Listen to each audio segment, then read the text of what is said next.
Assalamualaikum warahmatullahi wabarakatuh. Perkenalkan, saya Haryanto, mahasiswa Magister Administrasi Rumah Sakit Universitas Muhammadiyah Yogyakarta angkatan 2025.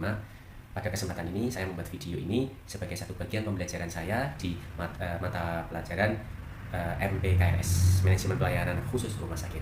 Pada kesempatan ini saya akan mencoba overview tentang kasus di pertengahan bulan Juni kemarin bahwa seorang anak yang bernama AI atau Ismail sekitar usia 2-3 bulanan yang meninggal di UGD karena keterlambatan rujukan dari rumah sakit yang dari rumah sakit daerah ke rumah sakit yang lebih tinggi.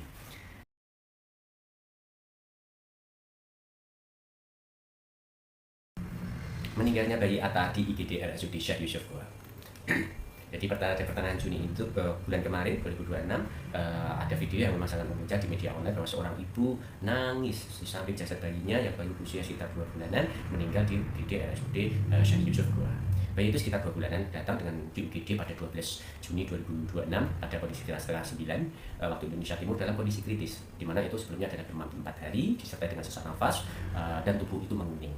Dari tim medis sudah memberikan upaya merujuk ke Makassar melalui sistem rujukan terpadu, namun konfirmasi dari rumah sakit penerima atau tujuan itu baru datang setelah pasien meninggal di jam setengah 4 pagi di hari setelahnya.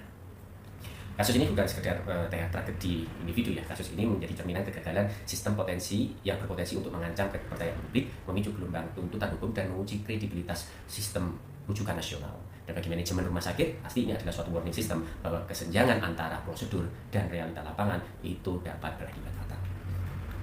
Oke, mari kita analisa masalah ini. Satu bagian.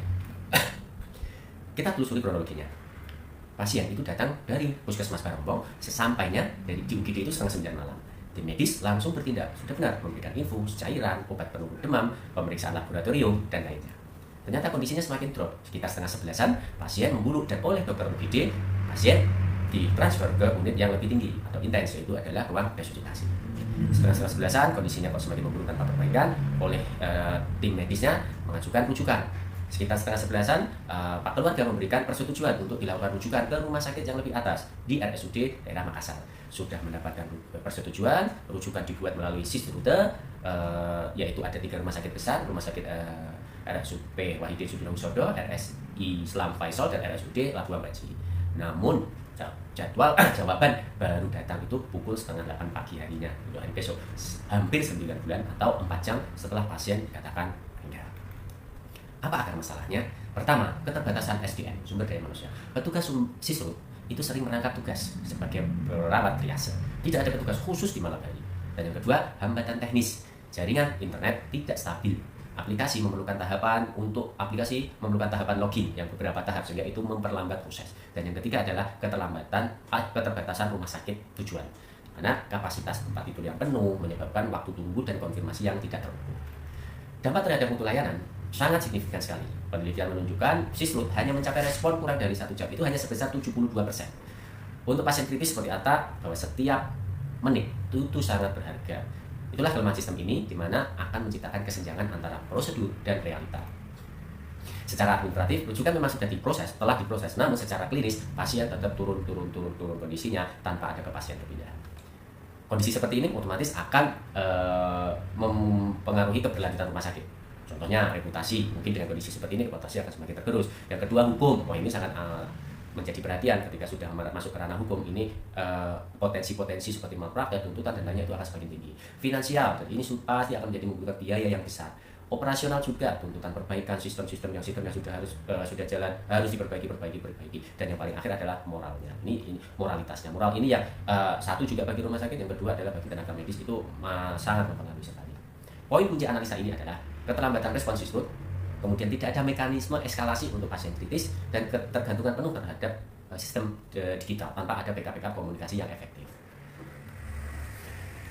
Oke, kita masuk ke bagian 3. Rekomendasi atau strategi manajerial. Dalam kasus ini, manajemen rumah sakit harus mengambil 3 keputusan strategis yang bersifat fundamental dan terintegrasi. Keputusan pertama, membangun sistem rujukan inklusi dengan mekanisme eskalasi darurat. Sisrut tetap menjadi jalur utama, namun pasien kritis dengan kode merah, code red, itu harus tersedia hotline khusus 24 jam yang menghubungkan langsung ke UGD rumah sakit antara penerima dan pengirim dan penerima. Itu Ini mengakomodasi inklusivitas fasilitas setiap rumah sakit, apapun tipenya memiliki akses komunikasi yang prioritas. Rumah sakit harus membentuk tim sisrut khusus yang bertugas 3 shift, tidak merangkap tugas pelayanan pasien, dan petugas ini khusus menangani input, monitoring, dan follow up. Tambah value add unit. Keputusan kedua, mengembangkan unit bernilai tambah. Rumah sakit itu sendiri khusus untuk kasus ATA menunjukkan keterbatasan fasilitas pengirim, yaitu RSUD Syekh Yusuf, dalam menangani pasien anak-anak kritis. Manajemen harus mengidentifikasi layanan unggulan yang bernilai tambah, misalnya unit-unit intensif care anak PIKU atau layanan neonatologi sebagai investasi jangka panjang. Dan dengan memiliki layanan unggulan, rumah sakit tidak hanya mengurangi ketergantungan terhadap rujukan, tapi juga bisa meningkatkan daya saing, pendapatan, dan kepercayaan masyarakat. Ini sejalan dengan arah kebijakan nasional, di mana menuju rujukan yang berbasis kompetensi, di mana rumah sakit tipe C pun dapat mengembangkan layanan setara tipe A bila terpenuhi kompetensi dan fasilitas yang memadai. Keputusan 3, transformasi infrastruktur dan teknologi rumah sakit. Kejadian ini membuktikan bahwa sistem rujukan digital ini hanya sekuat infrastruktur yang mendukungnya. Investasi jaringan internet itu berkapasitas tinggi, cadangan daya, dan integrasi rumah sakit SIM-RS dengan sisrut itu adalah keharusan, bukan pilihan. Dan rumah sakit harus membangun dashboard monitoring real time yang memungkinkan bahwa manajemen itu bisa memantau setiap status rujukan. Berapa lama sejak pengajuan, berapa lama menunggu respon atau respon time-nya, bagian mana yang sudah melewati batas waktu kritis. Ini memungkinkan intervensi manajerial secara cepat sebelum terlambat. Istilahnya adalah diskresi dari manajerial, bahwa kasus-kasus yang kritis tertentu itu bisa langsung dilakukan shortcut penanganan. Dan selanjutnya adalah interoperabilitas sistem sisrut harus terintegrasi dengan satu sehat SIM-RS rumah sakit, di mana data-data pasien itu mengalir secara otomatis tanpa input ulang. Kenapa? Pasti akan menahan waktu dan meningkatkan risiko kesalahan. Dan selanjutnya bagian refleksi profesional. Dari semua keputusan ini, ada satu yang paling sulit, yaitu adalah keputusan untuk berinvestasi besar-besaran dalam transformasi sistem sebelum terjadi kasus lagi. Mengapa ini yang tersulit? Karena biayanya besar, hasilnya tidak instan, dan manfaatnya sulit untuk diukur secara kuantitatif, sampai sebuah nyawa terselamatkan. Manajemen rumah sakit sering terjebak pada apa? Dalam status quo. Rumah sakit sering terjebak dalam status quo. Selama belum ada kejadian lagi, sistem ini masih cukup baik, masih proper. Tapi kasus ATA ini mengingatkan kita, cukup baik tidak pernah cukup untuk menyelamatkan nyawa seseorang. Keputusan tersulit adalah memilih proaktif daripada reaktif.